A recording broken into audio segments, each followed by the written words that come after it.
Enigmas 2018. Enigmas 2018. Todos los miércoles de 21 a 23 horas por Radio Atilra. Hechos extraños. Hechos extraños. Espíritus, apariciones, hablaremos de eso y mucho más.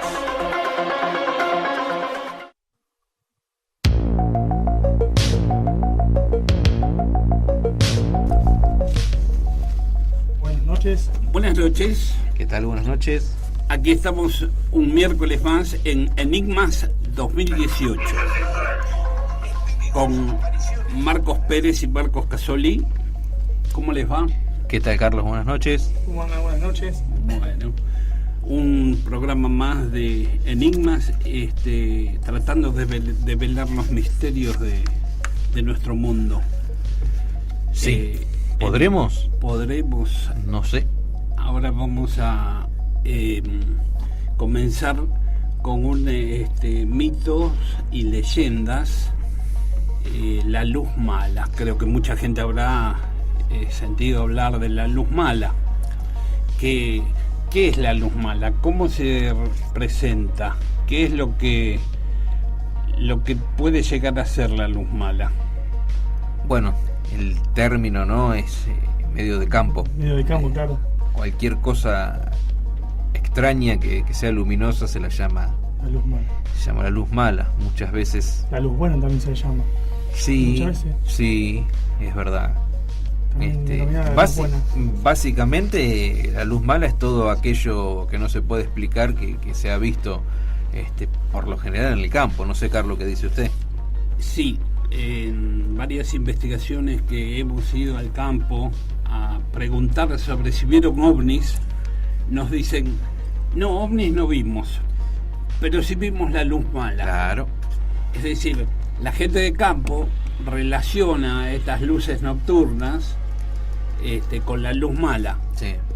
Nada más que la luz mala se presenta generalmente a nivel del piso, claro, un poco más, porque según se sabe es un reflejo del fósforo de los huesos, claro, que pueden llegar de acuerdo a la humedad y a los factores climáticos, puede llegar a fosforecer, a tener una luz. Pero mucha gente lo confunde con lo que nosotros llamamos ovni. Claro. Porque nos dice, no, en el cielo yo vi la luz mala porque venía bajando una luz en Capilla del Monte. Preguntamos si habían visto ovni y dice, no, lo que hemos visto es el farol.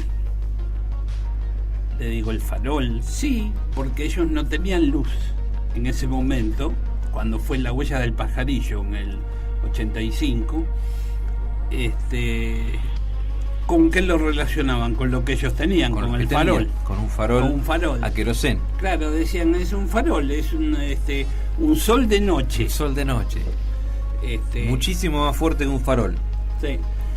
Vamos a comenzar con el relato de la luz mala, pero antes quiero dar un celular, que es el que pueden comunicarse con nosotros, si quieren llamar, hacernos preguntas, contar algún caso, o nos dejan su teléfono y lo llamamos. Exacto. Es 011-15 2879 0713. Y cuando quieran vernos y escucharnos y hacernos preguntas en tiempo real, por la web es www.radioatirra.com. Y por Facebook también, Facebook radio.atirra. Así que bueno, ahora comenzamos con el relato de la luz mala. Bueno, la luz mala es uno de los mitos más famosos de los folclores de Argentina y Uruguay. Consiste en la aparición nocturna de una luz brillante que flota a poca altura del suelo, que lo estamos hablando recién. Esta puede permanecer inmóvil o desplazarse. En alguno de los relatos, perseguir a gran velocidad, aterrorizando al observador. Muchas veces aparece a una distancia cercana al horizonte. Bien. ¿Bien? Sí. Descripción de la leyenda.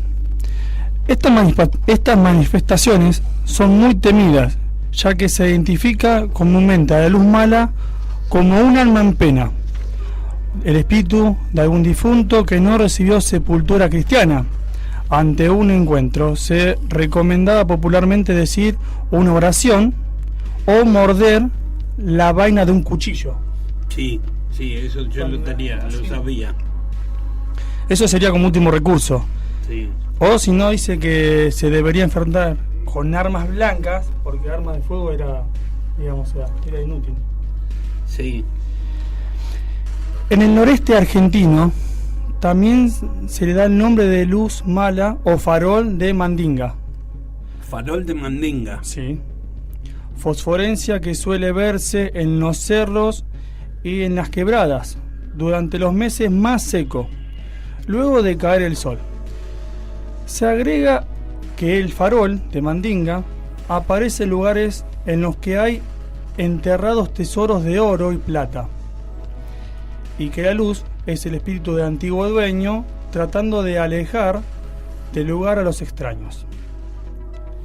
La tradición dice que el 20 de agosto, día de San Bartolomé, estas luces son muy brillantes por influencia del diablo, ya que es el único día del año en que Satán se libera de la vigilancia de los ángeles y aprovecha para atraer las almas ingenuas que codicionan los tesoros.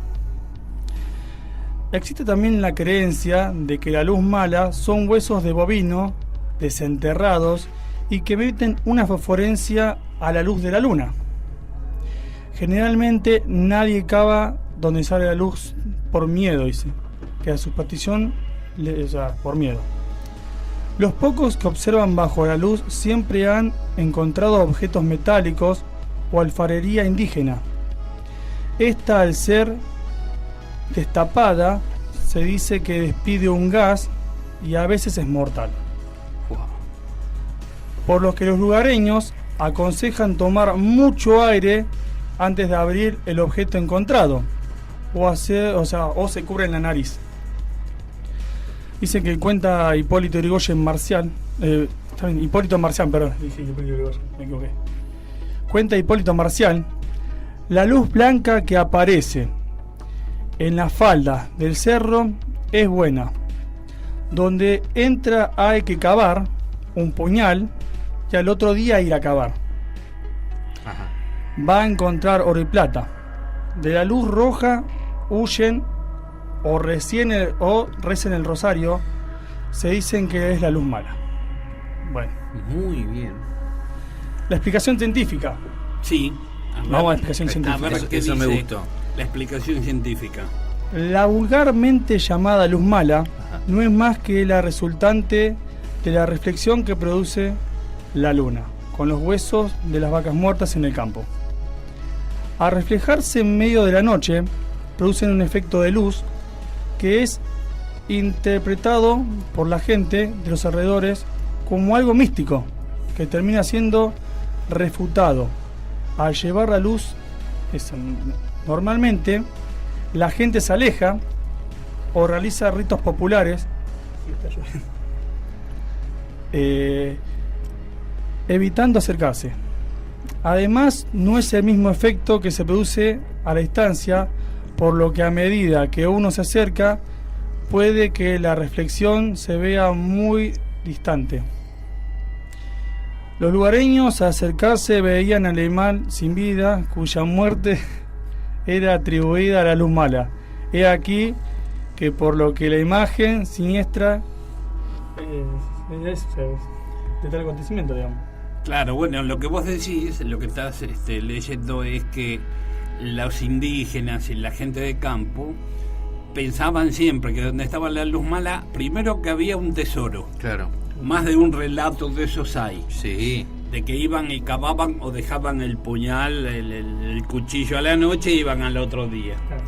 Después que también tenían miedo que de ahí salieran unos gases que por eso a veces se tapaban la nariz o iban cubriéndose la cara por el miedo a esos gases que salían de Claro, lugar. pero a ver, es lógico esto de los gases. Si es un material orgánico que ha entrado en descomposición, libera gases, sean o no sean tóxicos, o sea, tiene un efecto inmediato sobre la nariz de uno. Claro, perfecto. Eso es porque generalmente son restos de animales o los mismos huesos, como claro. Decía que la luz de la luna también ayuda a que se vea esta luz mala, a que se refleje esa luz, esa fosforescencia, ¿no? Uh-huh. Por el fósforo de los huesos de los animales. Pero después, alrededor de eso hay un montón de mitos que hablan tanto del gas como de que son almas en pena que vienen a ese lugar, o de los tesoros, que claro. Se habla también de donde está la luz mala, que te marca un lugar en donde puedes llegar a ver algo. Por eso después van y cavan. A mí me han contado casos de que han ido y han encontrado monedas de oro. Sí, no sé si es casualidad o qué, pero las han encontrado. Quizás el reflejo o algo no estarían muy enterradas y se vería algún reflejo, pero es muy interesante el tema de la luz mala, que es uno de los mitos más expandidos en el interior, ¿no? de nuestro país. Sí. Es uno de los que más se habla. Sí. La luz mala. Sí. ¿Quién no escucha hablar de la luz mala? Por eso te decía, cuando íbamos al interior, la gente no hablaba de ovnis, hablaba de la luz mala. Entonces, al principio nos confundían, porque decían, no, ovnis no, nosotros vemos luces en el cielo a la noche y la llamamos la luz mala. Claro. Pero en muchos lugares, en muchas partes del interior, ellos interpretan esas luces extrañas que se ven en el cielo como la luz mala. La luz mala. Es interesante. Es muy interesante. Yo traje también una pequeña reseña. Ustedes oyeron hablar, esto ocurre en Santiago del Estero y Chaco. Uh-huh. ¿Oyeron hablar de la Telecita? ¿No? ¿La verdad? No. Bueno, entre los tantos mitos y leyendas del campo, el de la Telecita es una de las más difundidas, especialmente entre las personas que viven y trabajan en los montes de Santiago del Estero y Chaco. Cuenta la historia que Telésfora Castillo vivía en los montes del departamento de Figueroa, en Santiago del Estero. Era muy pobre, uh-huh. Por eso la Telecita, como la llamaban, andaba descalza y en harapos. O sea, ropa rota. Claro, ropa rota y descalza porque era muy pobre. La historia indica que un día de invierno, la Telecita iba por el campo y en un lugar de Santiago del Estero, ella vio una fogata. Se acercó a la fogata porque tenía frío, andaba descalza y en harapo. Bueno, resulta que se le prendió fuego la ropa y murió calcinada. Ese fue es la historia de la Telecita. Se acercó al fuego para calentar su cuerpo, pero no midió las consecuencias. Se quemó. Se pasó sobre un grueso un tronco seco que estaba caído y bueno, los árboles estaban quemándose y de repente una llamarada proveniente de un arbusto encendió su precario vestido. Desde entonces la Telecita anda furtivamente, dicen que aparece en los lugares donde hay fuego. Incluso es muy conocida en estas provincias, e incluso dice que le gustaba mucho bailar, y aparece donde están los bailes, donde hacen bailes y hacen un día al año le hacen un homenaje a la Telecita. Un homenaje en donde se ponen a bailar y a tomar durante varias horas. Claro, para recordar a la Telecita de lo que le había pasado. Es decir, quizás esto es una referencia verídica de lo que le pasó a esta persona, a esta mujer. Esta muchacha. Y bueno, después viene el tema del mito de que sigue apareciendo y que se sigue mostrando después de muchos años su espíritu o su energía, ¿no? Y ellos la invocan bailando y tomando. Mira. Esa es la Telecita. Incluso hay una chacarera que se llama la Telecita. Totalmente desconocido para mí. Es conocida la chacarera esta que se llama la Telecita, por eso es uno de los emblemas de Chaco y Santiago en cuanto a mitos y leyendas. Mitos y leyendas. Mirá. Muy bien. Bueno, muy bien. Entonces tuvimos hoy dos mitos y leyendas, la Luz Mala y la Telecita. Exacto, una desconocida por mí. Perfecto. Así bueno, que ya es otra más para charlar. Vamos a una pausa y volvemos con nuevos casos. Hechos extraños. Espíritus, apariciones, hablaremos de eso y mucho más.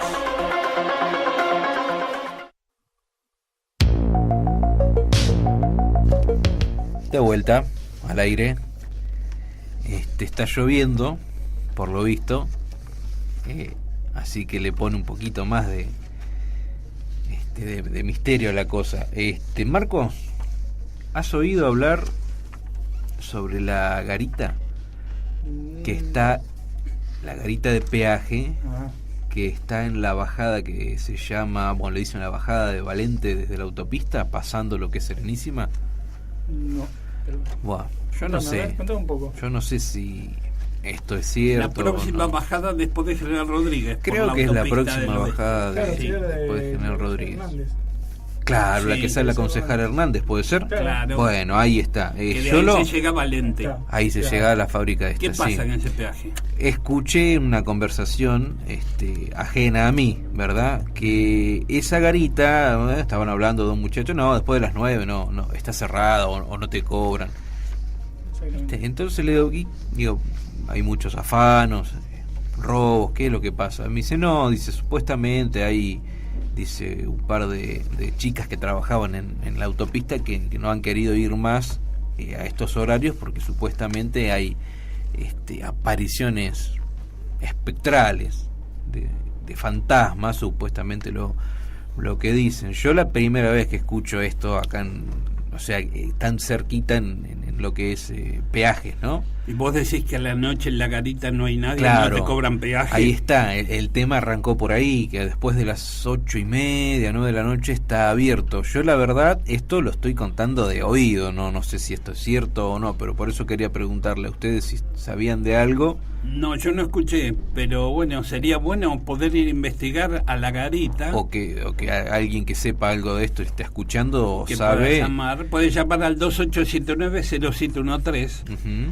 Y si sabe algo contarnos, y si no lo llamamos nos deja el teléfono porque está interesante, está vamos muy bueno. a averiguar a ver qué podemos investigar sobre esto de la garita que está en la próxima bajada, que debe ser kilómetro 53, creo que es, calculo, o 54, pero es la calle Hernández. Un caso así parecido me acuerdo, pero de Santa Fe. Santa Fe. Sí, había salido en los medios, inclusive había unas grabaciones de algo que se acercaba a una de las garitas, pero acá en Rodríguez no. Ahora dicen que hay algo dentro de la garita, que puede haber un fantasma o algo, por eso no quieren ir a trabajar. Eso yo no te lo puedo confirmar, porque lo que escuché es lo que conté. No sé si está dentro, si se acerca a la garita. Y que la gente que trabaja ahí está asustada y por eso no va a la noche. Creo no quiere que ir nadie. No quiere ir nadie a cubrir ese horario, pero vuelvo a repetir, es lo que escuché. Bueno, no sé, vamos fue a hoy a la investigarlo. tarde. Vamos a investigar porque en verdad podemos llegar hasta la garita y preguntar. Sí. Yo lo que me acuerdo que una vuelta me pasó un compañero, un camionero, un video, ¿viste? Después está otro puente más, que hay como una chatarrera ahí que nosotros hicimos carroceras, sí, también de la misma empresa. El próximo puente. Exactamente. Que había un video, ¿viste? Que se grabó de una cámara de seguridad, que venía como si fuera una especie de sombra blanca caminando, ¿viste? Y la cámara le iba siguiendo, le iba siguiendo, que era en el lugar yo te digo, que nosotros hicimos carrocera. Y el seguridad decía, mirá lo que hizo, y le llamó la atención. Pero yo te digo, es en el siguiente puente. ¿Vos viste el video? Sí, lo vi. Pero vos sabés que no me acuerdo qué me lo pasó el video. Y después yo lo perdí. Pero yo me acuerdo bien, yo lo vi el video. Que se veía como una figura blanca, venía como caminando y se le veían los pesitos, ¿viste? Como que venía marchando, parecía. Sí, la cámara de seguridad que era del lugar. Era del lugar ahí, de cámara de vigilancia del lugar. Por eso era de la cabina de peaje. No. Del lugar de trabajo, no de la cabina de peaje. Del siguiente puente está la bajada, nosotros decimos carrocera. De la chatarrera, de la carrocera. Del lugar ahí de chatarrera, de seguridad de chatarrera. Porque la cabina de peaje tiene cámaras. Claro, también. Donde pasan los autos y ven que cuando tienen que investigar algo piden las cámaras para... Claro, un accidente o algo por el estilo. Sí. Pero bueno, eso es lo que sé. Bueno, lo que escuché, no sé nada en realidad. Escuché esto y... Lo vamos a investigar.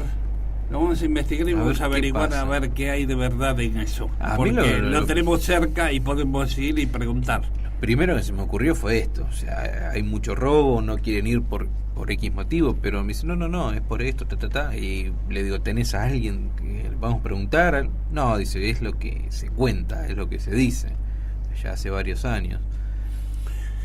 No lo sé. Continuando con estos hechos extraños, me han mandado un audio en el día de hoy, un amigo, un investigador, Martín Durán, que estuvo reinvestigando un caso que ocurrió hace muchos años en la provincia de Mendoza, con una aparición similar en la provincia de Entre Ríos, donde él estuvo y que habló con algunos testigos. Me parece interesante, dura 10 minutos. Vamos a escucharlo y presten atención porque hay muchas cosas importantes en lo que relata. Vamos al audio. ¿Cómo les va? Les traigo un caso viejo, diríamos, de hace 44 años, ¿no? Es un caso de huellas de objetos voladores no identificados. Yo el año pasado tuve la suerte de viajar por el interior del país, este año también, pero precisamente el año pasado viajé a la localidad, a Entre Ríos, una provincia hermosa, ¿no? Y estuve en la ciudad de Concordia, una de las más lindas capitales que tiene Entre Ríos, de ciudades que tiene Entre Ríos. Cerca de esa localidad, por razones particulares, estuve viajando a una localidad que se llama General Campos, que está a unos 43 kilómetros de ahí. Una localidad rural, con todo lo que eso significa, ¿no? Tranquilidad, paz, buena gente, bueno, todo lo que tiene el campo, ¿no? Y ahí, con mi curiosidad de investigador de fenómenos anormales, paranormales, o como se pueda llamarlo, estuve preguntándole a la gente sobre cosas que ocurren en el campo, ¿no? En Concordia también, pero precisamente acá en General Campos. Tuve algunos testigos que me hablaban de la famosa luz mala, gente grande, mayor de 70 años, 70 y pico de años, que habían, por tradición oral, como todas las, llamémosle, leyendas, si se quiere, ¿no? Aunque es bastante cuestionable el tema de la luz mala, pero estoy trabajando todavía sobre el tema del lobizón, y sobre mitos populares, y bueno, me enteré de cosas que son realmente impactantes, ¿no? Como por ejemplo, aparición de animales, metamorfosis, no con un testigo, con varios testigos a la casa, y que ese animal apareciera atrás de un arroyo, primero en una forma y muerto en otra. Creo que en el programa pasado escuché de creo haber escuchado sobre un animal, ustedes hablaban sobre un animal así tipo mono y que caminaba de determinada manera. Bueno, una testigo en Concordia me dijo que en la puerta de la casa, a 3 cuadras del regimiento Blandén, estamos hablando hacia las afueras de Concordia, pero estamos hablando de la ciudad, por ejemplo, ¿no? en la puerta de la casa vio un animal como ese que no sabe qué es, una persona nacida en ese lugar, no es que y con una morfología totalmente extraña, que esta persona es una señora, se asustó, se metió dentro de la casa. Bueno, en el campo también se ven esas cosas, se ven, logré testimonios de cosas muy impactantes, ¿no? Un testigo me habló que hace unos años aparecieron luces, cuando este testigo tenía unos 7, 8 años, unas luces muy impresionantes en el campo. Y me llamó la atención porque me refiere que ella con el padre se acercan el día después y ven unas huellas y qué sé yo, que estas luces iluminaron el campo. En fin, que era normal en esa época ver luces. Y en uno de mis archivos encuentro este caso que le estaba mencionando al principio, que es el del establecimiento de los Laureles, allá por el 19 de diciembre del 73, que está investigado por gente, conjuntamente por gente de Entre Ríos y analizado, porque hay muestras que le voy a contar después, en Mendoza, en la ciudad de Las Heras. Ahí este caso comienza con la caminata de un testigo de llamado Omar Belaloyé, ¿no? Que recorría el campo con su hermano y vio un círculo que le llamó la atención, un círculo en la tierra, ¿no?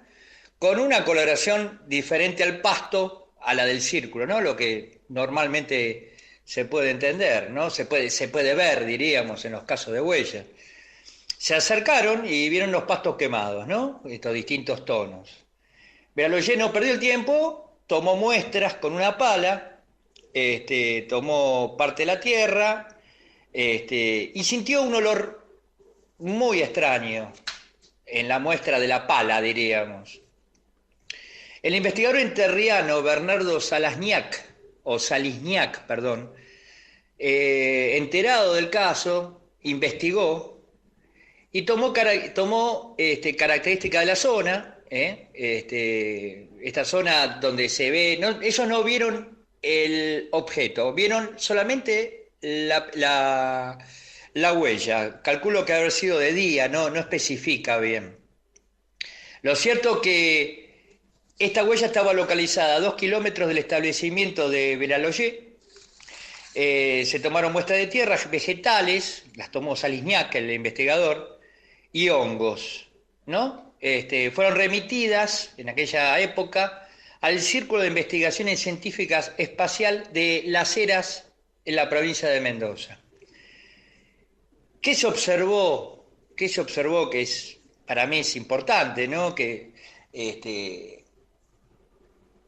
generalmente a veces no se profundiza sobre esto, pero se observaron radiación que dio una normalidad en la flora. ¿De qué era esta normalidad? Que era producto, según los estudios que se realizaron, de un radioactivo, ¿no? De un radioactivo desconocido. También se descartó algún tipo de combustión debido a la humedad, y se vio en aquella oportunidad un crecimiento inusual de la flora, o sea, del pasto, ¿no? Y que el crecimiento ese, según los estudios que se pudieron dar, que es un estudio muy minucioso, publicado, si mal no veo acá, en la revista Mundos Paralelos del año 87, ese crecimiento, decía, no fue causado por un fertilizante. No sé cómo eran los fertilizantes de aquella época, si eran como los de ahora, ¿no? Que hay toda una campaña en el campo, en el interior del país, sobre los fertilizantes, sobre los agroquímicos. No, realmente no lo sé. No, como les decía, no lo sé. El tipo de fertilizante no sé, no sé, pero lo interesante del caso, y creo que lo que más me llamó la atención, es el examen radioactivo que se hizo en este estudio, que parece muy serio, ¿no? se habla del crecimiento de la flora, este que estamos hablando, es causado por la radiación, causada por radioisótopos del tipo P32, o sea, del fósforo, que causaron, valga la redundancia, trastornos genéticos en los vegetales. El estudio termina ahí. Para aquella época, me parece, no sé lo que ustedes podrán decir, pero me parece algo muy serio. Y esto viene a concordar a lo que yo escuchaba de los testimonios de la gente de ahí, ¿no? De General Campos, ¿no? Donde hay, y sigue habiendo, aún, y se siguieron viendo huellas. Inclusive hace 20 años me contaron de un caso de pastos quemados, de pastos de distinta coloración. Bueno, en la general de los casos, más o menos parecido en la superficie, diríamos, a lo que acabo de decir, ¿no? Pero tomo en cuenta el caso de la huella rural porque me parece que el fenómeno ovni es predominantemente rural, ¿no? O sea, de las investigaciones, de los estudios que uno hace, uno ve cómo el campo en todo nuestro interior del país, sobre todo las zonas de La Pampa, también tan estudiada por nuestro querido Carlos, y Santa Fe, bueno, el norte, Entre Ríos, bueno, Victoria, no hablemos Córdoba, cómo es un fenómeno predominantemente rural, ¿no? Cómo este tipo de cosas, cómo este tipo de objetos, en este caso no tenemos la descripción del objeto, salvo la persona que me refirió a haber visto en aquella época cuando tenía apenas 47, ahora tiene 48, 49 años, haber visto esas luces que iluminaron el campo, ¿no? Uno cuando está de noche en el campo ve ese firmamento, esa cosa para el hombre de ciudad, como soy yo, como pueden ser ustedes también quizá, o los que nos están escuchando, sentirse tan pequeño, ¿no? Es como la inmensidad del mar, ¿no? Ver esas luces y que las luces iluminen el cielo, iluminen la tierra, ¿no? Bueno, estas cosas se dan, obviamente. Por eso me parece, en mi caso personal, estudiar el ovni o los objetos voladores no identificados como un caso, como casos previamente rurales, ¿no? Y tantos casos que no conocemos o que no se dan a conocer por distintos motivos, porque la gente lo toma como una cuestión, diríamos, de mito popular, de mito campestre, de lo que se llame, ¿no? Que lo tienen tan arraigado a su cultura, ¿no? Por eso cuando empecé a hablar, hablé de la luz mala, ¿no? Todo lo que generó la luz mala, yo recuerdo cuando era chico, que me hablaban de la luz mala, que me hablaban de los huesos, y inclusive estando justamente en Concordia, en Entre Ríos, me hablaban de las pilas, ¿no? Que generan esa luz, y bueno, estos misterios que a veces uno, con este examen tan exhaustivo que hicieron hace 44 años, uno puede notar que hay un poquito más de leyenda y de mito, ¿no? Que hay como cierto grado de veracidad, ¿no? No sabemos de qué, eso es la gran pregunta del fenómeno ovni, ¿no? No sabemos si son extraterrestres porque están fuera de la Tierra, fuera de nuestra Tierra, o realmente vienen de mundos paralelos, o bueno, eso lo dirá el tiempo, lo dirá la verdadera ufología estudiada desde la ciencia, pero que en realidad hay casos que son realmente anómalos y cada día se van reproduciendo más y que no tienen la publicidad que deberían tener, y queda, creo, en nosotros, en los investigadores, tomar contacto, sobre todo, por eso vuelvo a repetir, con lugares y localidades que a lo mejor no son tan conocidas por Buenos Aires o por acá, ¿no? Y vamos a encontrar un mundo totalmente diferente, ¿no? Un mundo donde ocurren cosas todos los días, ¿no? y que no nos van a dar solamente tinta para escribir, sino para repensar este fenómeno, ¿no? Para repensar el fenómeno desde acá, digo, desde Argentina, para tener, no sé si una idea cabal o una conclusión general, ¿no? Pero casos como este que le acabo de leer, cortito, bien explicado por esta revista Mundos Paralelos, en el día de hoy también ocurren, ¿no? Y bueno, sería cuestión de investigar y reinvestigar. Y digo, a lo mejor uno logra dar con la punta del ovillo en algún momento, pero bueno, les agradezco este espacio y bueno, que tengan buenas noches y a su disposición. Hasta luego. Bueno, espero les haya gustado la reinvestigación de este muchacho Martín Durán. Uh-huh. Hay varias cosas en las que es interesante. Sí. Están hablando de un caso de hace 44 años que ya habían hecho el estudio de la Tierra, de unas huellas que habían aparecido con hongos, en donde encontraron radioactividad y fósforo. Claro. Yo recuerdo otros casos donde también se ha encontrado fósforo. Fue el caso de Tucumán, el caso Trancas. Había aparecido también un polvillo, Sí. en donde también se hizo el estudio de ese polvillo y tenía fósforo. Sí, en un momento habían dicho que parecía ser lo que es óxido de aluminio.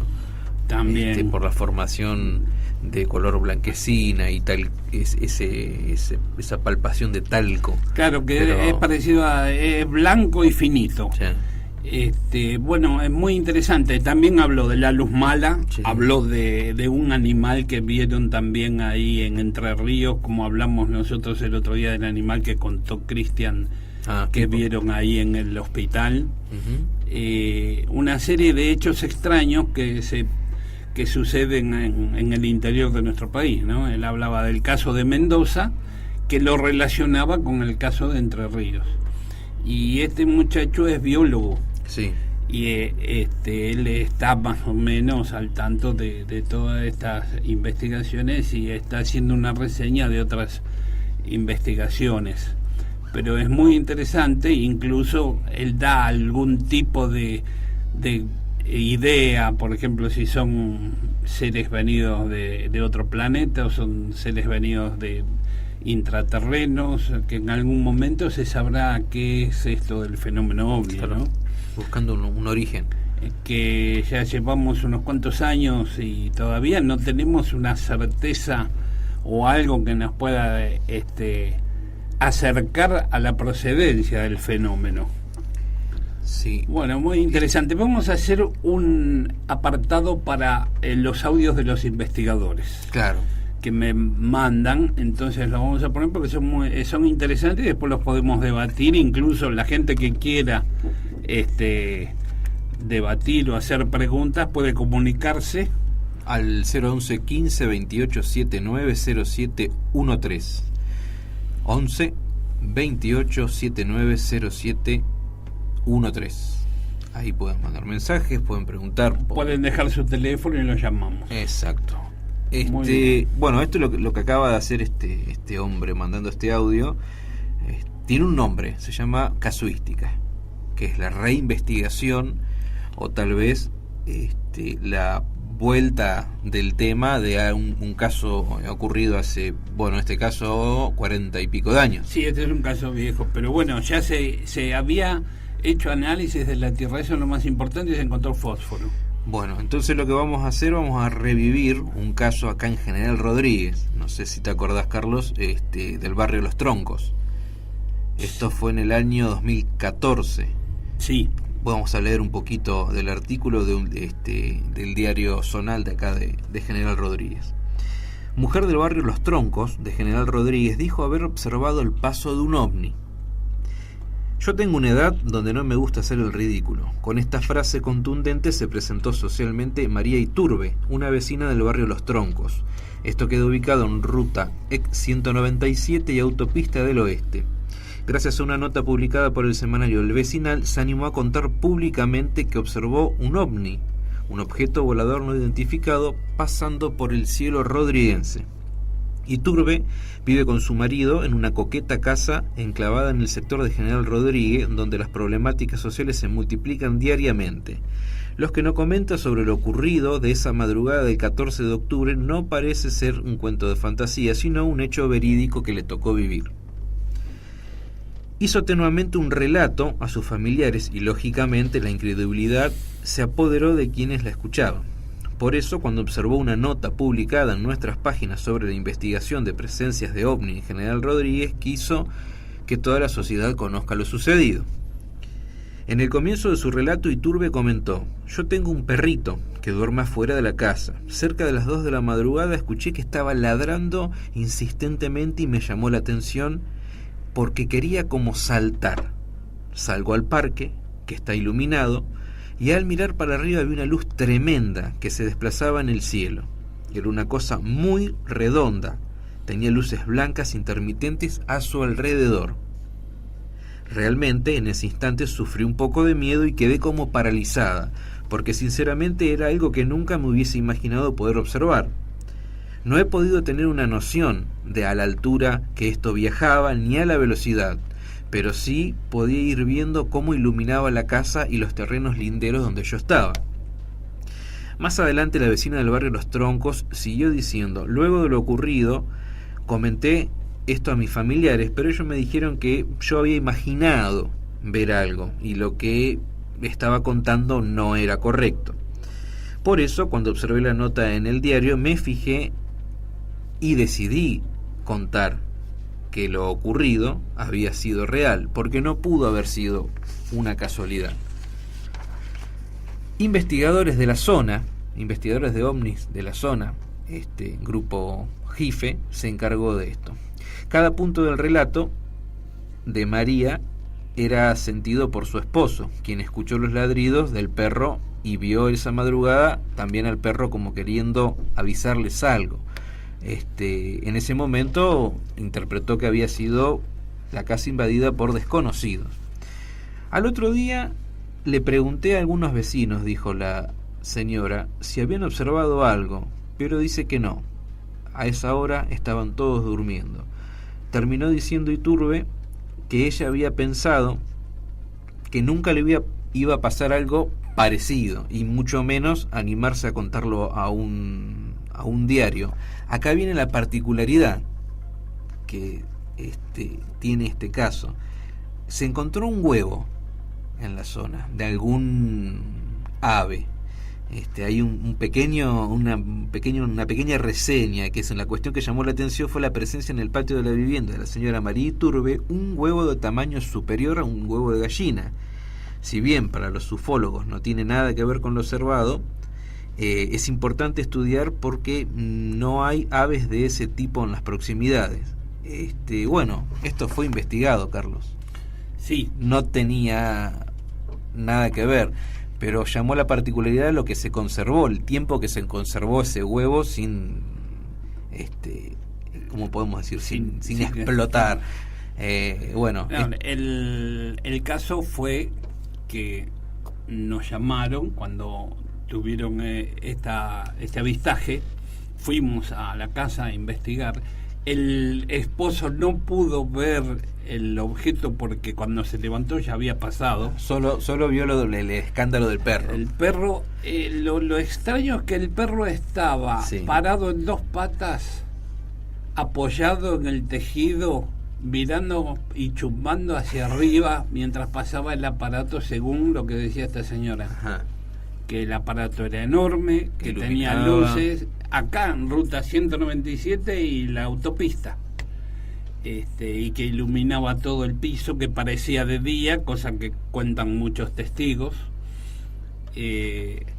La mujer quedó sorprendida, por eso nos llamó, porque quería saber qué era lo que había pasado por ahí arriba. Y lo bueno que el perro también lo estaba viendo, claro. Es decir, no era una ilusión, el perro lo estaba viendo, estaba apoyado en el tejido, chumpando hacia arriba, hacia eso que estaba pasando. Fue un caso interesante. Y lo del huevo, bueno, me llevé el huevo y lo rompí y estaba podrido. Y era un huevo de pato. Era un huevo de Pudo pato. haber sido que un pato voló por ahí, pasó, dejó el huevo y hacía días que estaba y no lo veían. Bueno, claro. Pero fue una cosa extraña porque la mujer dijo, pasó el ovni y apareció el huevo ese. Claro, bueno, sí, Pero, lo pudo haber interpretado, pudo haber estado el huevo. Yo dije, bueno, Huevo acá de adentro, pato. acá adentro hay un alienígena. Y no, bueno, cosas como estas pasan en Rodríguez, Pasa, debe sí, pasar sí. más de lo normal, o sea, perdón, más de lo que Más puede de lo que un uno diario imagina. levantar el Claro. caso. Y bueno, tenemos más casos de Rodríguez, que en la próxima vamos a hablar del otro Sí. caso que tenemos, otros casos que tenemos de General Rodríguez. Casos mucho más viejos del año El camionero 70. que venía desde el lado de Luján Sí, y que, bueno, tuvo una serie de acontecimientos muy interesantes que lo podemos contar el próximo el miércoles próximo miércoles vamos a contar. para dar todos los detalles, porque esto también fue investigado y esto ocurrió cerca del cementerio, Sí, ¿no? En el barrio Rafo. Sí, a la altura. a la altura Sí. del barrio Rafo. De un boliche que había ahí que se llamaba Namuncurá. Namucurá, sí, una pulpería. Una podemos pulpería que decir. la estaban reformando. Bueno, lo Es dejamos interesante ahí. el caso, lo Vamos vamos a a dejar una para la pausa próxima. y volvemos. Esto para el próximo miércoles les vamos a contar bien. Encuentros cercanos. ¿Existen los ovnis? ¿Qué hay detrás del fenómeno? Averigüémoslo juntos.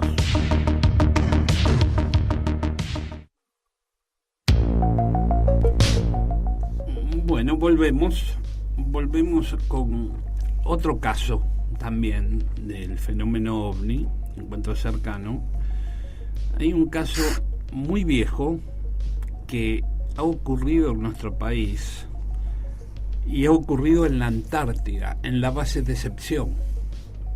Antártida Argentina. En la Antártida Argentina, en el año 1965. Uno de los primeros casos. Uno de los primeros casos en donde uno de los testigos es el teniente de fragata, era el teniente de fragata Pericé, con el que hemos tenido varias reuniones, nos reuníamos en el Café Tortoni en Capital, y él pertenecía a la Marina y también él fue testigo y estaba a cargo de la gente en la base de Decepción cuando aparece este objeto volador no identificado en la Antártida. Voy a relatar el caso para después pasar al audio de un investigador, Rubén Morales, que también me ha pasado su audio porque él tiene un libro que se llama Los ovnis de la Antártida, en donde le llevó varios años investigar qué es lo que había pasado en este lugar. Ha hablado con muchos militares, con personas de la comisión ufológica también, porque había una comisión de investigaciones ufológicas en donde la Armada misma había levantado un informe y eso había salido en los diarios. Sí.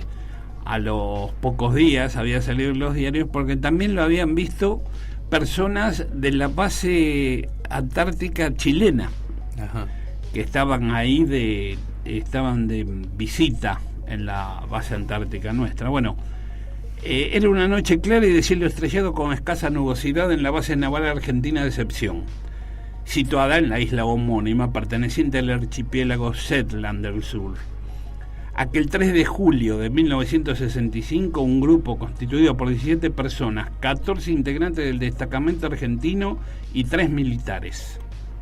Los militares eran estos militares chilenos que estaban de visita provenientes de la base Aguirre Cerda, que fueron testigos también del avistamiento de las evoluciones de un extraño objeto luminoso sobre aquellos cielos antárticos. El comandante de unidad era el teniente de fragata Daniel Alberto Pericé, quien con el tiempo se convertiría en un destacado ufólogo, es decir, Después que él tiene el caso en la Antártida, que ve este objeto, comienza a investigar el fenómeno OVNI. Fue integrante de las comisiones investigadoras militares, de la Comisión Permanente de Investigación del Fenómeno OVNI, y civiles, Comisión de Investigación Ufológicas, también de la Comisión Directiva de la Federación Argentina de Estudios de la Ciencia Extraterrestre, que llamada FAESE, con sede en Rosario, Santa Fe, además de colaborar en distintas publicaciones, como también de participar en distintas reuniones y encuentros en el país y en el extranjero, como te decía que nos reuníamos en el Café Tortoni en los años 90 y pico. ¿Qué observaron los testigos? Se trataba de una luz con apariencia sólida, de forma circular o lenticular, cuyo perímetro lucía borroso. Su parte central ofrecía tintes rojizos, mientras que los bordes presentaban colores que variaban entre amarillo, verde, anaranjado, azul y blanco. Se lo pudo ver por momentos con binoculares y un teodolito. No emitía sonido alguno y la altura del vuelo estimado era de 15 a 20 kilómetros. El capitán de fragata Pericé llegó a estimar un tamaño aparente del objeto de 75 a 90 metros de diámetro, mientras que uno de los miembros civiles del grupo, el meteorólogo Jorge Gustanich, llegó a cifrar en cuanto al número de objetos observados, aunque no juntos sino en diferentes sitios, 4 objetos. Es decir, el meteorólogo llegó a observar que eran 4 los objetos que estaban en ese momento en el cielo, que él los pudo ver, 4 luces extrañas. Durante los 62 minutos de avistamiento, más de una hora de avistamiento, ocurridos cuando se hacía la observación meteorológica habitual, el objeto se desplazaba lentamente con detenciones, destellos, oscilaciones, desapariciones y reapariciones. Efecto asociado posiblemente a la escasa cobertura de nubes presentes. Los testigos señalaron que se movía haciendo zigzag, disminuyendo finalmente su tamaño aparente a medida que se alejaba. Un caso muy interesante que ocurre en la Antártida en el año 63. Avistado por profesionales. Avistado por militares, profesionales, base chilena. Desde la base chilena también ven luces extrañas. O sea, no es solo el relato de los que iban en un navío. Y este amigo investigador que estuvo hablando con muchos militares, no solo este hecho que se ha visto en la Antártida, este objeto, hay más. Vamos a escuchar su audio, a ver qué nos cuenta sobre esto, y después vamos a tener más audio sobre este tema y sobre otros casos ocurridos en la Antártida. Vamos al audio. Muy buenas noches, Carlos. Muy buenas noches, audiencia de este programa que cada noche va concitando más oyentes, más interés sobre estos temas que tanto nos apasionan. Quería comentarles algunos aspectos particulares del libro Los ovnis de la Antártida, que tanto trabajo realmente me llevó. Prácticamente fueron más de 10 años de elaboración, de recopilar fuentes, de entrevistar, de conseguir documentos oficiales, con documentos no tan oficiales, fuentes periodísticas, fuentes documentales, que finalmente me permitieron reunir en un libro, en más de 350 páginas, una información que no estaba disponible de esta manera, ¿no? A través de esta indagación sobre los casos que hubo en la Antártida Argentina, sobre todo en el año 1965, cuando se producen las observaciones desde Isla Decepción y desde el destacamento naval Orcadas, que tuvieron repercusión a nivel nacional y a nivel internacional en todos los medios de prensa, es que la Armada de la Argentina, desde el año 1962, y esto es interesante decirlo, porque muchas veces se habla de la investigación que realizan las potencias con respecto al tema OVNI, de lo que se ha hecho en Estados Unidos y demás, pero poco se sabe o poco se dice de lo que se ha hecho en Argentina, y el libro de alguna manera indaga esa actividad que realizaba la Comisión Permanente para el estudio del fenómeno OVNI, que se llamaba justamente COPEFO, creada en el seno de la Armada Argentina. Para esa tarea se convocó a el capitán Constantino Núñez, que era una eminencia en materia de energía nuclear. Tal es así que también tenía participación como representante argentino ante organismos internacionales en materia de energía atómica. Junto con Constantino Núñez había otro capitán que tomaría paulatinamente importancia a través del tiempo, que fue el capitán Omar Roque Pagani, a quien tuve el gusto de conocer hacia los años 70, cuando ya se había retirado.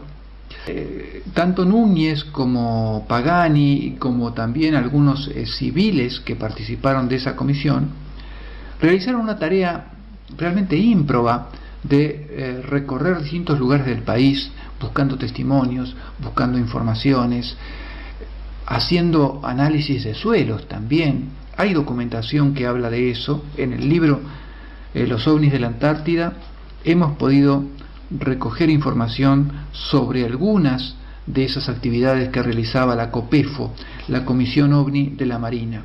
Ellos habían transcripto, habían traducido y adaptado el cuestionario que utilizaba la Fuerza Aérea de Estados Unidos, y se llegó a tener un archivo el cual luego nunca fue desclasificado, nunca fue informado a la ciudadanía. De modo que sería interesante que ese material o parte de ese material pueda ser desclasificado al público. ¿Y a qué voy con esto? Para cerrar este concepto que estamos mencionando sobre esta Comisión OVNI de la Marina, Comisión OVNI que tenía medios a su disposición, que podía disponer, por ejemplo, de helicópteros o aviones para desplazarse y realizar investigaciones. Se comenta, por ejemplo, que el presidente Ilia era un interesado en el tema OVNI, a tal punto que a esta Comisión de la Marina le puso a disposición uno de los aviones de la flota presidencial.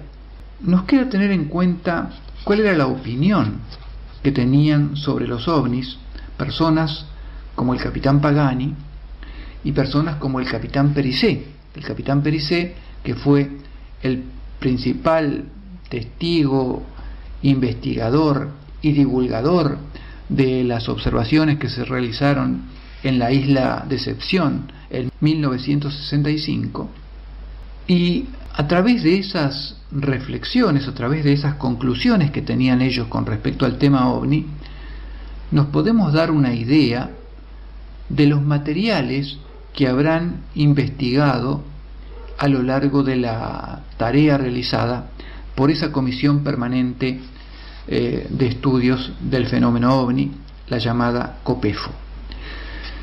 Veamos lo que decía el capitán Omar Roque Pagani, citado en el libro de Luis Anglada Font, La realidad OVNI a través de los siglos, editorial Kier, Buenos Aires, 1968. Esto es lo que decía Pagani, el hombre que estuvo durante años a cargo de esa comisión.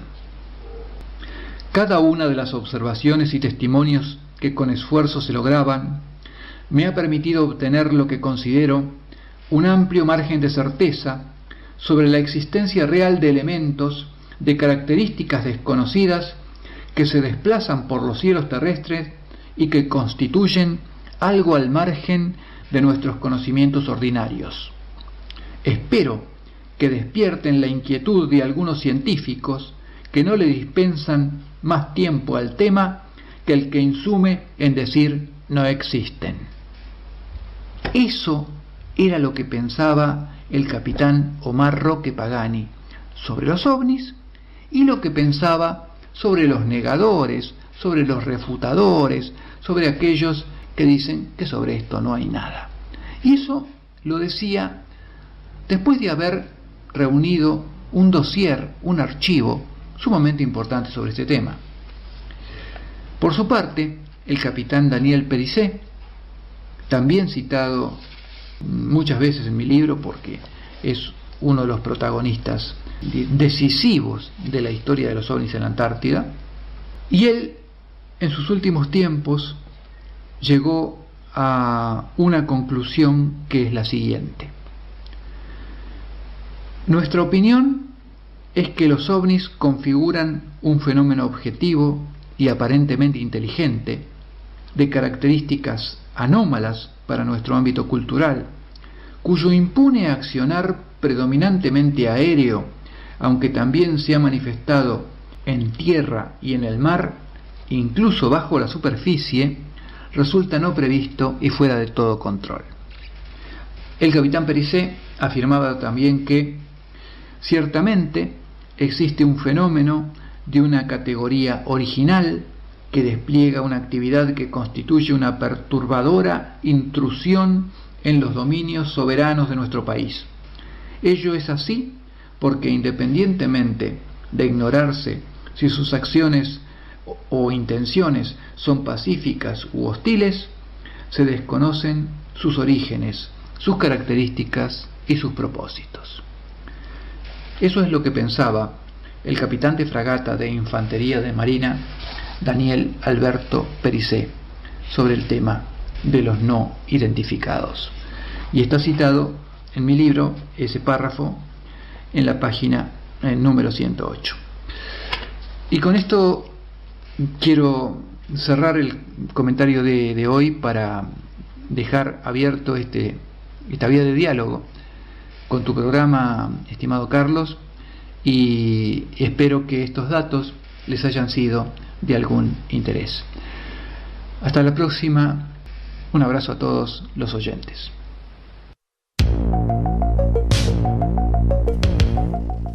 Bueno, creo que fue bastante interesante.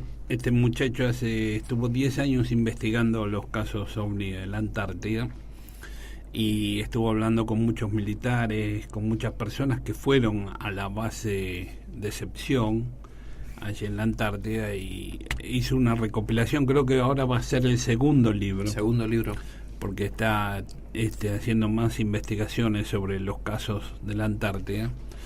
Y bueno, creo que es interesante. Vamos a tener más audios de él en donde nos va a contar con más detalles qué es lo que se ha investigado allí por los militares. De hecho, aquí ha hablado de varios militares que dieron su opinión sobre los objetos voladores no identificados, y hubo comisiones que fueron comisiones de las Fuerzas Armadas que se dedicaron a investigar el fenómeno, como hay comisiones en muchos países del mundo, ¿no?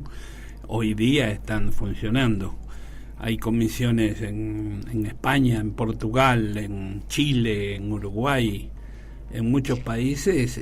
Ahora, si la gente o los gobiernos ponen dinero en estas comisiones de investigación del objeto volador no identificado, es por algo. No creo que sea por un mito o por una leyenda. Es decir, hay pruebas o hay muchos testigos que dicen que algo han visto. Y creo que también hay muchas pruebas de que nos están diciendo que algo existe, que no lo sabemos, pero que algo hay detrás de este fenómeno, que es el fenómeno de los objetos voladores no identificados, ¿no? No simplemente, como decía él, el decir no existen. Claro, negarlo directamente si no se investiga. Creo que es interesante investigar para después, de ver si se puede negar o se pueden encontrar pruebas. Claro. Yo estaba pensando, hace poco se cumplieron 70 años de la investigación del fenómeno, digamos, de la investigación contemporánea, que fue después de un avistaje de Kenneth Arnold el 24 de junio de 1947. Desde entonces, ahora no se ha avanzado mucho en qué es el fenómeno OVNI. Sí, ha habido muchos casos, muchas teorías, muchas hipótesis, pero con certeza, si queremos hacer una investigación seria, todavía no sabemos cuál es la procedencia de este fenómeno.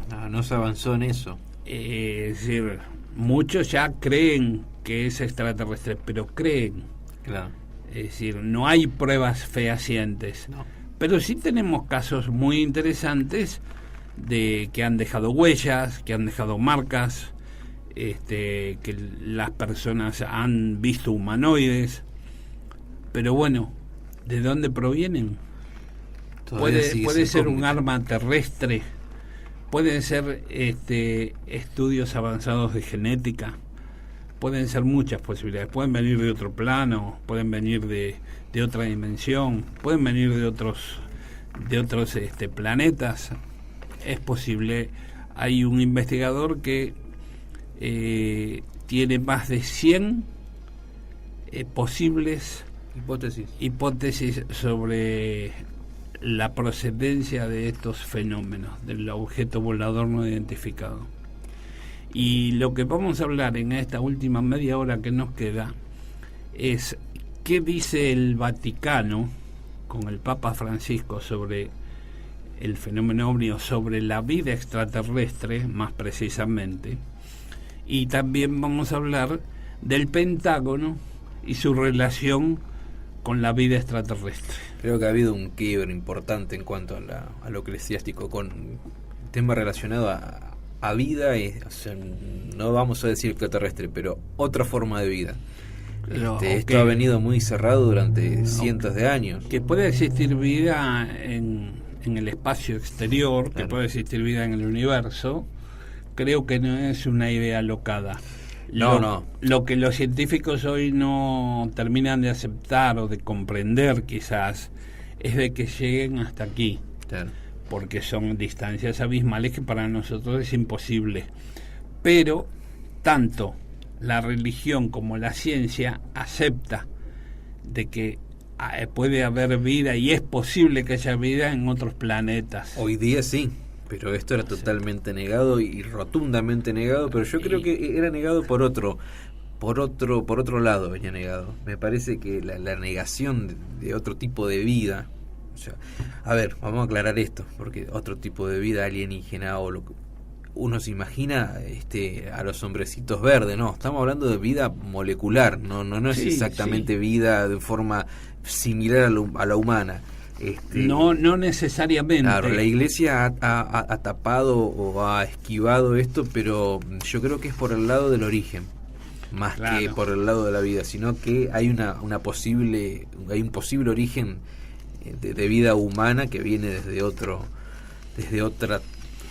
¿cómo podemos decirlo?, de otra estirpe, desde otro lugar, no solamente con esto de la creación. Creo que por ese lado el Vaticano durante muchísimos años ha tapado o ha esquivado el tema de la vida terrestre. De que haya vida en otros planetas. Básicamente el origen. Pero yo tengo acá unas declaraciones del Vaticano y también de unas reuniones que ha hecho el Papa argentino, el Papa Francisco, en cuanto a la posición de la Iglesia hoy día en cuanto a la vida extraterrestre. Ahora después de la pausa vamos a pasar estas notas. Bueno, vamos entonces a una pequeño pausa. Cortecito.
Bueno, aquí estamos de vuelta. Estamos hablando sobre qué dice el catolicismo, el Vaticano, sobre la existencia de vida extraterrestre. Sí, señor. Tenemos un audio que he grabado sobre la opinión y la investigación del Papa Francisco sobre este tema. Así que bueno, vamos al audio a ver y después lo comentamos. A ver, bueno, mientras voy pasando.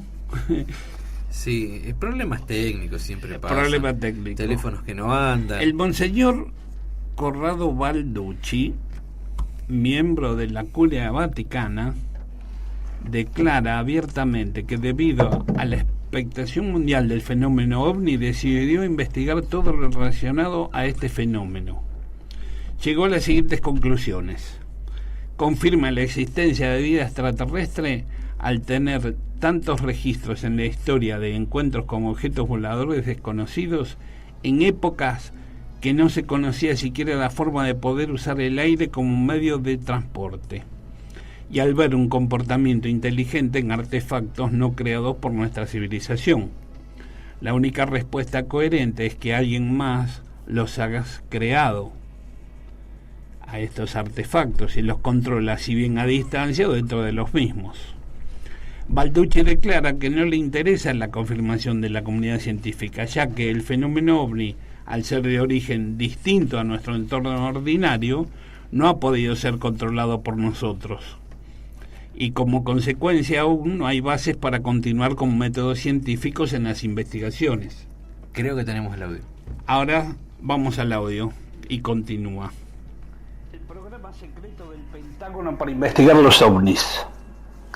El programa de identificación de amenazas aeroespaciales avanzadas era conocido por un pequeño número de responsables y documentó extraños objetos volantes que viajaban a gran velocidad, sin propulsión visible o en posición estacionaria, sin medios aparentes de sustentación. Estados Unidos mantiene un misterioso programa para analizar avistamientos de ovnis que llegó a estar financiado con $22 millones anuales hasta fines del 2011. Informó este sábado pasado, el 10 de marzo del 2018, el diario The New York Times. Según el Departamento de Defensa, el programa concluyó en 2012, pero el diario afirmó que dichas investigaciones continúan.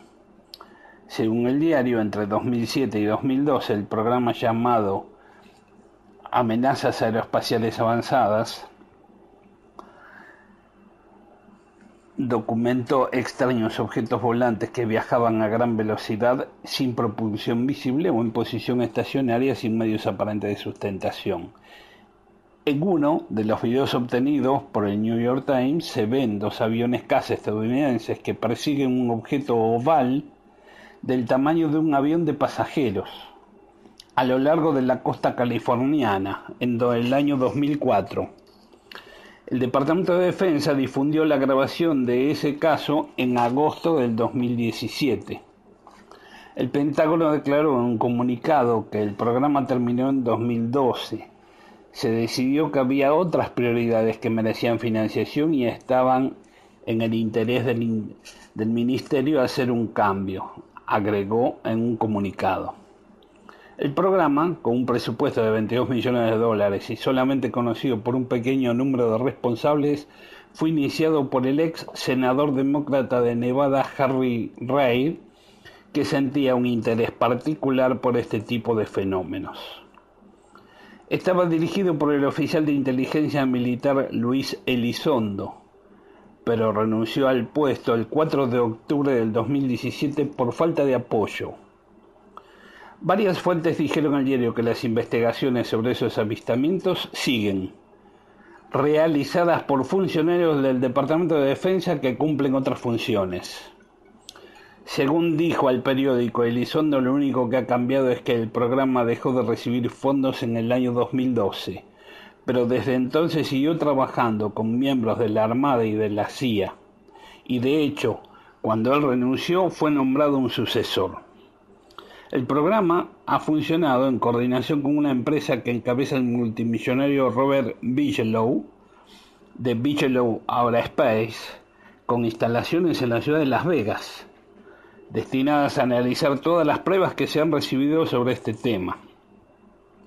Según el Times, la mayor parte de los $22 millones anuales del programa están destinados a contratos firmados con Bigelow Aeroespacial, que a su vez tiene subcontratados a otros expertos para realizar las investigaciones.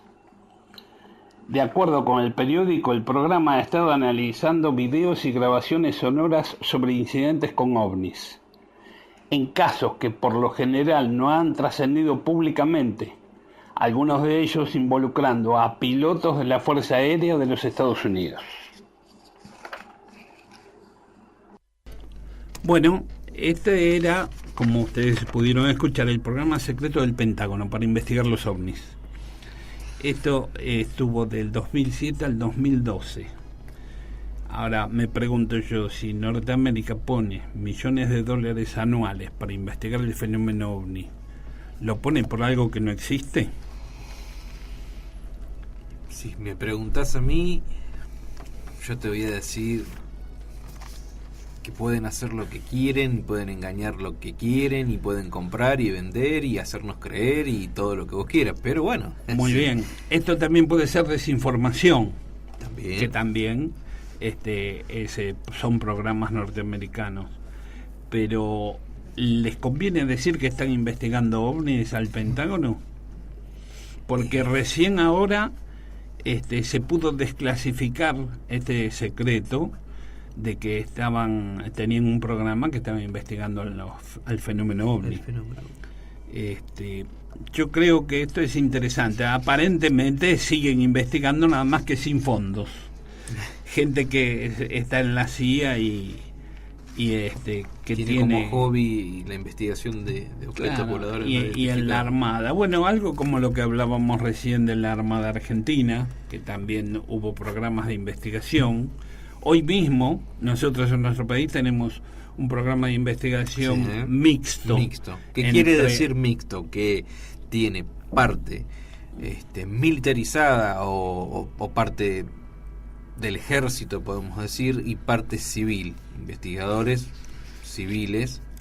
Investigadores tocan el tema, que son particulares, digamos civiles, y otros investigadores que son de la Fuerza Aérea. De la Fuerza Aérea, perdón. De la Fuerza Aérea Argentina. Entonces, ese grupo de investigadores está trabajando hoy día en la Fuerza Aérea y están investigando algunos casos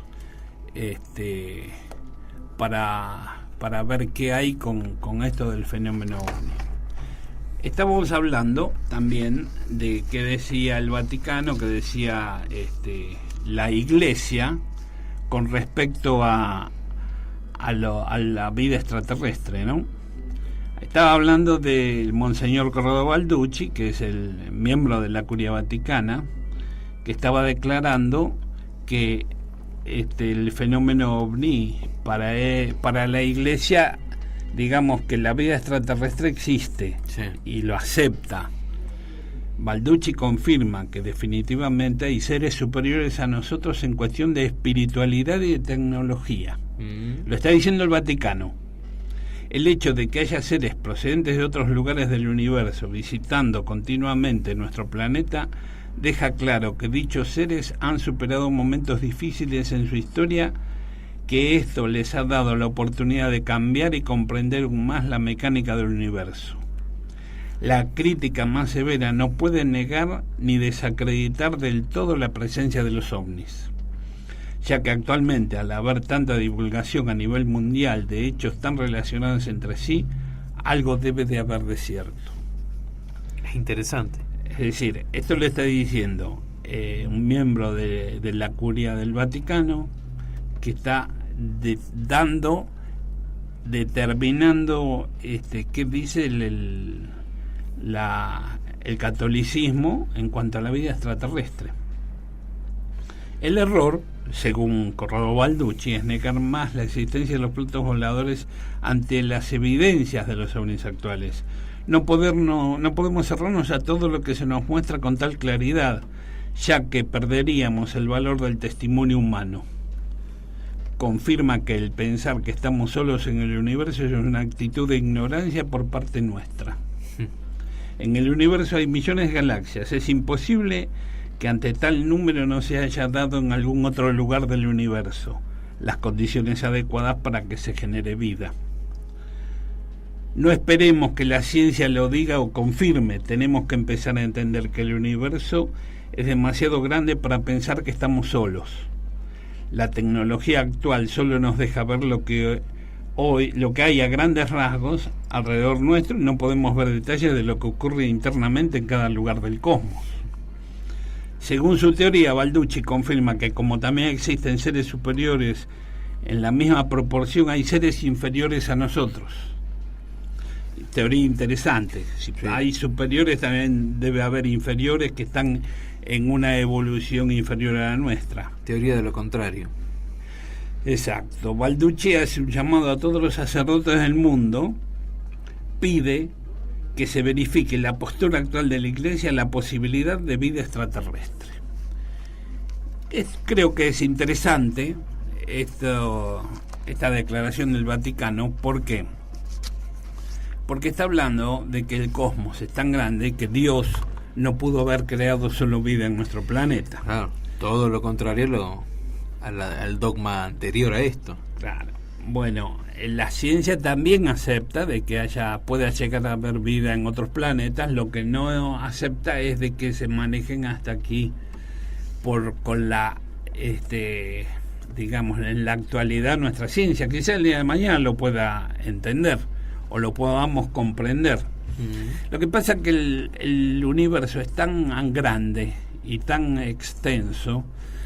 Según los astrónomos se calcula que existen 100.000 millones de galaxias en nuestro universo, hasta lo que se ha podido comprobar. Y cada galaxia se calcula que hay 200.000 millones de estrellas similares al Sol, y que la mayoría de estas estrellas tienen varios planetas girando a su alrededor, como pasa en nuestro sistema solar. La Tierra, uno de los planetas que está girando alrededor del Sol, que no está ni lejos ni cerca del Sol, y donde se pudo haber creado vida. ¿Por qué no se puede haber creado vida en otros sistemas solares de nuestra galaxia o de otras galaxias? Hay Carl Sagan tenía un programa que lo llamaba Cosmos, y había hecho un estudio que era un 1 con 17 ceros de la posibilidad de planetas que podía haber en el universo en las mismas posibilidades que la Tierra. Claro. Es decir, estando relativamente cerca de una estrella de primera o segunda o tercera magnitud. La nuestra, el Sol, es de segunda magnitud. Que tenga agua, que tenga oxígeno, que tenga hidrógeno, que tenga los elementos necesarios para la vida. En el año, creo que fue el año 65, que cayó un meteorito en donde los científicos encontraron el ácido dióxido ribonucleico. Sí. Y ese es uno de los elementos importantes para la creación de la vida. Es decir, calculan que la vida vino del exterior, del espacio. Claro. Entonces, habiendo tantos planetas en situaciones similares a las de la Tierra, teniendo agua, teniendo oxígeno, hidrógeno y todos los elementos que se necesitan, como se creó la vida aquí, ¿por qué no se pudo haber creado en otro planeta? Y que tengan quizás una antigüedad mayor a la nuestra y hayan llegado a un adelanto científico mayor al nuestro. O la otra posibilidad, que ya nos hayan visitado en la antigüedad, que es la teoría de los antiguos astronautas. Claro. De los teóricos de los antiguos astronautas, en donde dicen que pudimos haber sido visitados por estos seres del espacio exterior, en la antigüedad. Porque por muchas cosas que se han encontrado, como hemos hablado de las calaveras de cristal, de cosas que hoy día quizás no se puedan llegar a realizar con la tecnología que tenemos, como las pirámides de Egipto, o por qué las pirámides de Egipto son similares a las pirámides de Perú, las pistas de Nazca. Eso es interesante. Bueno, hoy día que están apareciendo los crop circles en Inglaterra, el caso de los círculos en los campos, de maíz, hay muchas cosechas. En las cosechas hay muchas cosas interesantes que todavía no se han podido revelar, y estando al 2018 todavía seguimos el misterio de qué. No hay un avance, hay cosas nuevas, hay pruebas, hay señales como las de los pastos, claro. Hay cada vez más avistaje de objetos, pero no hay un... Y seguimos teniendo las dudas en todos estos misterios y enigmas de en nuestra tierra, ¿no? Es decir, hay muchas cosas que no podemos llegar a explicar. Lo que la ciencia dice que sí, que las pirámides fueron hechas por los egipcios. Sí, pero siempre quedan aristas donde tomar de vuelta con esta teoría de lo imposible. Y el tema es que, según algunas teorías, habrían necesitado muchísimos más años para hacer las pirámides. ¿Cómo llevaban esas piedras hasta esa altura? ¿Cómo las ponían una al lado de la otra tan perfectas? ¿Cómo las cortaban tan perfectas si no tenían herramientas? No existía la rueda para transportar estas toneladas de piedra. No sé, es algo muy extraño que, bueno, si uno quiere darle decir que fueron los egipcios, siempre se puede encontrar una teoría, pero hay muchas cosas extrañas en el pasado. Creo que vos habías leído sobre el astronauta de Palenque. El astronauta de Palenque, sí. Que te llamó mucho la atención también. Siempre me llamó la atención una pintura azteca, podríamos decirle. Pintura rupestre. Una pintura rupestre, en realidad es un alto relieve que se ha descubierto. Interesante, ¿no? Porque se muestra un dibujo en piedra donde básicamente se ve un tripulante del espacio, podemos decirlo, dentro de una nave con controles. Algo muy parecido a un astronauta dentro de una nave. Espacio de una nave en donde está manipulando elementos, las palancas. Sí, inclusive atrás también hay en la figura se ve una especie de propulsor, si podríamos decirlo. Estamos hablando de algo hecho en piedra. No les voy a decir año porque realmente no lo sé, pero un día vamos a traer el tema del astronauta de Palenque, de por qué se ha encontrado.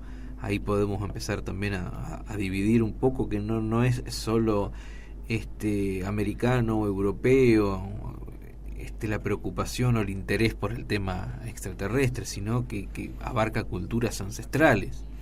Las líneas de Nazca, que también has hablado, cómo se ha podido crear eso sin tener una referencia del tiempo y del espacio y verse desde arriba. A ver, yo imagino que hoy día, habiendo tantas aeronaves, hoy no es tan difícil manejar un avión, no es tan difícil, no es raro. Pero porque hoy tenemos naves que hoy se puede hacer un dibujo totalmente monitoreado por un dron, pero las líneas de Nazca es algo impresionante. Y cuando hicieron estas líneas de Nazca no había aparatos que volaran, supuestamente en la Tierra no existían.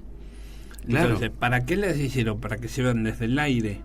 ¿Para quiénes? ¿Qué fin tiene? ¿Con qué es lo que cumple? Desde ya hay el Popol Vuh, el Mahabharata, la Biblia habla de naves, de casos, por ejemplo, en la Biblia, el caso de Ezequiel, donde supuestamente Ezequiel ve una nave extraterrestre y lo relata con lo que él en ese tiempo conocía.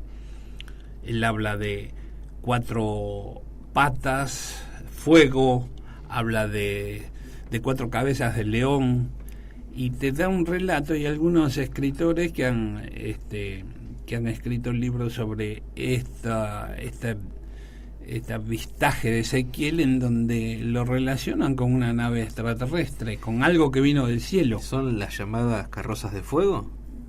Es una de ellas, carrozas de fuego, pero en el Vimana, en el Popol Vuh y en todos los libros sagrados también se habla de naves que viajaban por el cielo. Se hablaba de muchas historias, y bueno, ¿y referente a qué? Dicen que los dioses venían desde el cielo en la antigüedad. Están refiriendo que algo estaba llegando del cielo, como ocurre con las apariciones marianas. Sí, inclusive hay un libro escrito por un alemán muy conocido, Erich von Däniken, que está titulado Los dioses extraterrestres. Sí, bueno, tiene muchos libros sobre estos temas y sobre estos enigmas, en donde también abraza la teoría de que fuimos visitados por civilizaciones del espacio exterior en la antigüedad. Hay muchísimas teorías que avalan estas hipótesis, y me parece que son bastante dentro de la lógica, pueden llegar a ser factibles, pero bueno, nunca tenemos algo exacto o algo que nos pueda dar una pauta y una certeza. Bueno, eso es una certeza, como no sabemos si somos visitados por seres extraterrestres o no, aunque hay personas que ya lo aceptan y lo... Bueno, a eso es lo que quería decir. O sea, como hay personas que se bajan de esto o de la creencia de que pueda haber algo, porque dicen, bueno, no, es imposible, hasta no tener una prueba, hasta no ser yo quien vea algo que no lo puedo explicar. Pero bueno, no se trata de negar por negar, sino se trata de investigar para poder negar o afirmar. Por eso nosotros queremos seguir investigando, y bueno, y ya lo veremos más adelante, estos casos. Vamos a tratar uno por uno. Y vamos a tratar de ver lo que pasa en esta garita. Vamos a investigar lo de la garita del peaje. Para la próxima para tendremos algún resultado. Sí. Y bueno, damos por finalizada el programa de hoy, y nos vemos el miércoles próximo. Nos Adiós. encontramos. Gracias. Hasta luego.